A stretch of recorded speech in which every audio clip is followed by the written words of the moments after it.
Muy buenas, bienvenidos a otro live, espero que estéis bien, comenzamos la semana y en el live de hoy vamos a hablar de fiscalidad. Sí, vamos a hablar de eso que a ninguno o a muchos de los conformamos la comunidad emprendedora en general, pues no nos gusta hablar, ¿no? De que, iniciamos una actividad, pero en algún momento hay que pasar por caja y en algún momento hay que pagar los impuestos correspondientes, ya sea que vivas en España, en Francia, en Colombia, donde sea. Aquí tengo que hacer lo primero una matización, que es un descargo de responsabilidad o un disclaimer. Yo no soy asesor, no soy contador, como diréis en México o en otros países de Sudamérica, ni tengo formación específica en economía.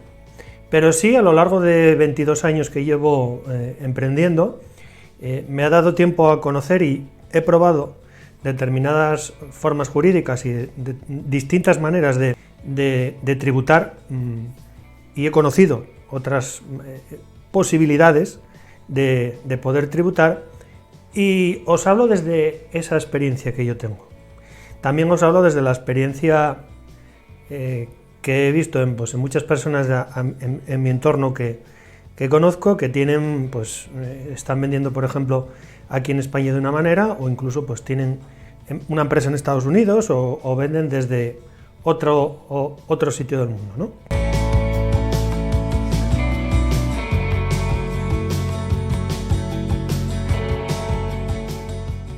Bien, una vez dicho esto, porque es importante, y con esto lo que quiero decir es que antes de empezar a vender en Amazon, cada caso es totalmente distinto. Yo no sé tu caso, cómo está conformada tu familia, un poquito cómo es tu entorno, ¿no? de vida en general, porque eso influye. No es lo mismo querer comenzar a vender online y, por decirte algo, estar separado o estar casado en bienes estar casado en régimen de ganancial o simplemente sin ese régimen, ¿no? Entonces, yo lo primero aquí que os recomiendo es que vayáis a un asesor y que os oriente, que expliquéis vuestro caso en concreto y que en función de eso pues podáis tomar la determinación más adecuada dependiendo de vuestra situación. Yo lo que quiero hablar aquí son que muchas veces cuando se empieza a vender en Amazon, incluso personas ya que llevan un tiempo, cuando descubren otras maneras de poder hacerlo, pues no saben muy bien por dónde tirar, ¿no? Hay mucha gente que te dice pues que la mejor manera de empezar es comenzar de autónomo, como le llamaríamos aquí en España, pagando tu cuota todos los meses y haciendo pues los correspondientes trimestres de IVA, IRPF y demás.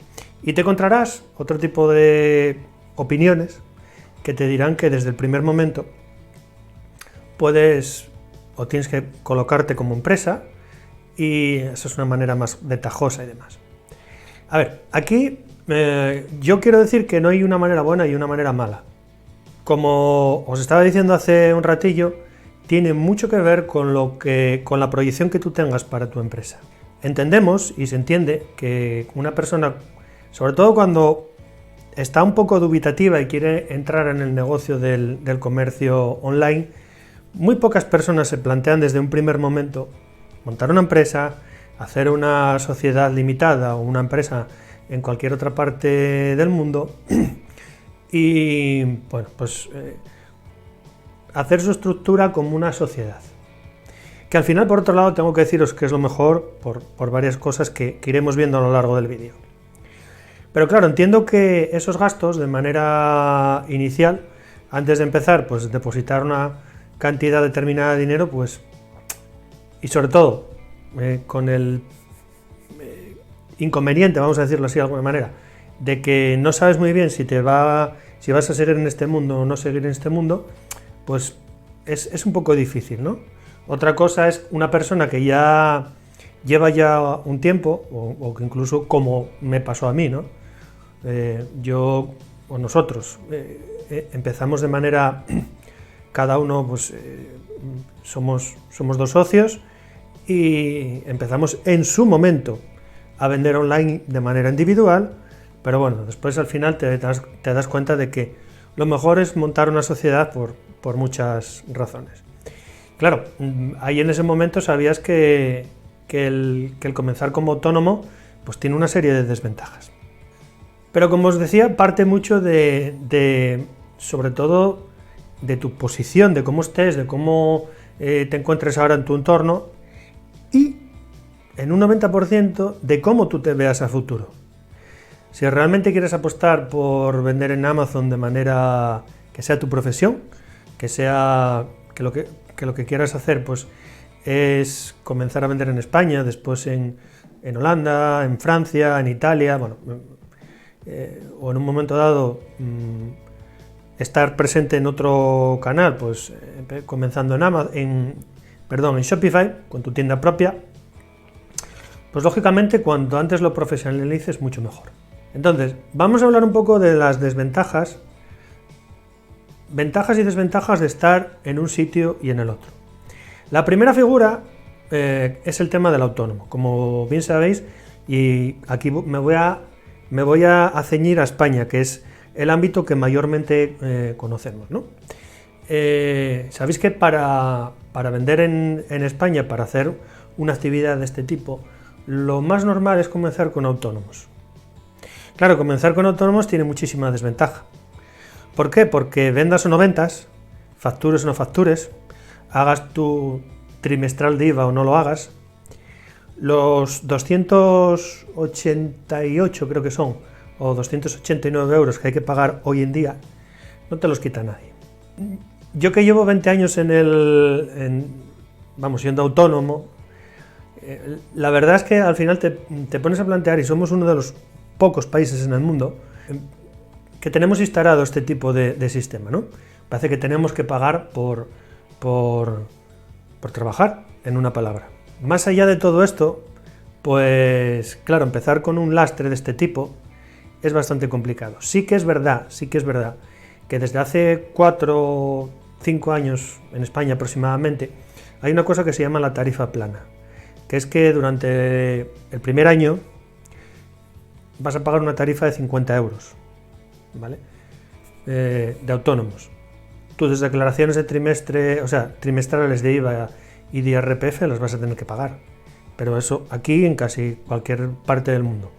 Pero bueno, el que en un año sepas, cuando se te acabe esa tarifa plana, sepas si esto es para ti o no es para ti, incluso con muchísimo menos tiempo lo vas a saber.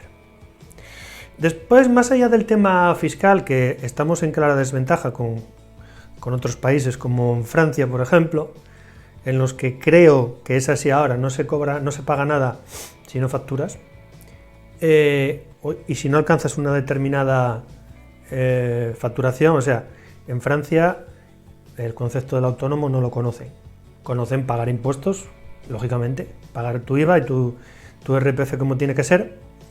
Pero bueno, más allá del tema fiscal, que es muy importante, tienes que tener en cuenta una cosa más importante, yo creo hoy. Si empiezas a crecer, si empiezas a llegar a cifras de 50, 60, 70.000 euros al mes, más allá de lo que te quiten mensualmente, hay un componente que es el tema de la responsabilidad. Cuando tú estás ejerciendo como autónomo, estás expuesto a muchos problemas con tus productos. Esto es muy, muy normal en Estados Unidos. Imaginaros que yo estoy vendiendo por deciros algo, ¿no? Este tapón de cámara, lo que sea, y bueno, por cualquier cosa, un niño en un momento dado se lo traga. Dices, joder, esto es muy difícil y muy complicado. Pues sí, es difícil y complicado. Y es más difícil y complicado que te puedan achacar cualquier tipo de responsabilidad a ti. Pero bueno, estamos hablando del ámbito americano, ¿no? Que es curioso, pero todo lo que va pasando en el ámbito americano, al final, poco a poco, se va sucediendo aquí en Europa. Entonces, es muy típico que en Estados Unidos pues interpongan reclamaciones judiciales por cosas de este tipo, cosas que incluso, no tendrían, por cosas mucho menores, ¿no? Claro, en ese momento, cuando se interpone el tema de la reclamación judicial, si por cualquier cosa resulta que esa reclamación pues va adelante y te corresponde pagar una indemnización versus pues una multa o lo que sea, pues al final el que respondes por tus bienes eres tú, porque eres un autónomo. No tienes el respaldo de una empresa, o no tienes la persona societaria de una sociedad limitada, o en este caso en Estados Unidos como puede ser una LLC, una corporación, etcétera, que asuma las consecuencias de ese problema que se ha ocasionado. Y cuando, respondiendo como particular, no tienes, pues, imaginaros que sea una demanda muy grande, que sea una cantidad de dinero que te obliga pues a disponer de todos los fondos de tu empresa. Si no tienes más fondos y tienes todavía que hacer frente a una indemnización o a un pedazo de esa indemnización que todavía te falta por pagar, pues van a ir a por tus bienes. Van a ir a por tu coche, a por tu casa, o incluso puede ser que, depende si te hayas casado en separación de bienes o no, pues pueden ir a por los bienes del matrimonio en general, incluso a los bienes de tu mujer. Por lo tanto, como podéis ver, el tema de ser autónomo o no sí que tiene que ver con el tema fiscal, lógicamente, pero hay que tener en cuenta que es un componente más de responsabilidad que de otra cosa. Empiezas a vender en todas las partes del mundo y al final pues no sabes cómo está la cosa en ese sentido. La verdad que pueden suceder mil cosas. Entonces, es una cosa que tienes que considerar a la hora de comenzar a vender. Sí que es verdad, como te decía inicialmente, que puedes empezar a vender como autónomo y cuando ves que la cosa va más, pues transformar esa figura de autónomo en una figura de sociedad limitada, etc. Ahora vamos con la parte de la sociedad limitada. La sociedad limitada tiene muchísimas más ventajas que desventajas. Lo primero, cuando hablo de sociedad limitada, hablo de una empresa en general. El tener una empresa constituida en general te da un caché determinado. No es lo mismo, por ejemplo, para Amazon ya no te trata de la misma manera. Hace 1 año y medio, me parece que fue, Amazon lanzó no fue algo interno, pero sí fueron varios artículos que se publicaron en red, en el sentido que Amazon pues prefiere muchísimo más tratar con una empresa que con una persona física. Lógicamente, Amazon no te va a decir que no. Lo que quiere pues es recaudar dinero y que su actividad sea rentable, pero el estar como empresa siempre da mucho más caché. Más caché a la hora de trabajar, como te comentaba, con Amazon, pero también caché o seriedad. Cuando hablo de caché hablo de seriedad a la hora de trabajar con proveedores y a la hora de trabajar con bancos. Esto ya lo comentamos en otro vídeo, en concreto en el que estábamos buscando proveedores para Alibaba.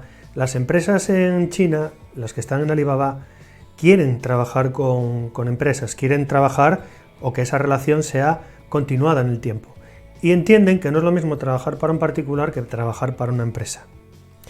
Por eso os comentaba en su momento que la mejor forma de contactar con ellos era a través de un correo profesional en el que se pudiera ver tu dominio, el dominio de tu página, esa serie de cosas que habíamos hablado, ¿no?